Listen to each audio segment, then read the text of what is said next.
melaksanakan salat sunat tarawih yang baru saja selesai kita laksanakan. Baiklah, di sini kita masuki acara kedua, yaitu arahan dan bimbingan dari Bapak Bupati Aceh Tengah kepada Bapak Insinyur Nasaruddin MM. Kami persilakan dengan segala hormat.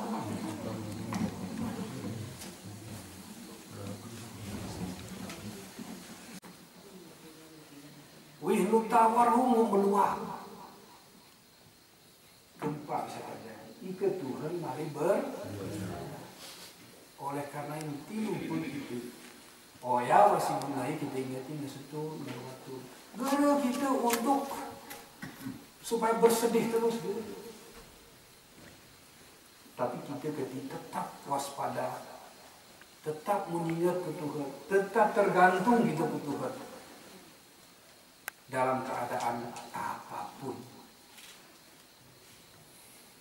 Nah, saudaraku, berkaitan dengan si sawahan Bapak Camat ini kubacan pora walaupun ngesutun ketika kita lebih memahami khusus untuk rumah di rumah yuk kantor, di rumah yuk puskesmas, di rumah yuk sekolah, rumah penduduk, rumah penduduk. Jumlahnya si rusak Oyawa akibat gempa ini 16.775 rumah. Nah, arah si rusak berat orang rusak sedangnya gelilan sedikit bina kupren 23 miliar gelilan.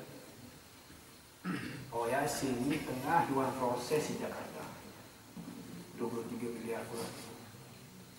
Tapi si 216 miliar ini, oh ya nge-BW ini malu kuat kuning di masyarakat.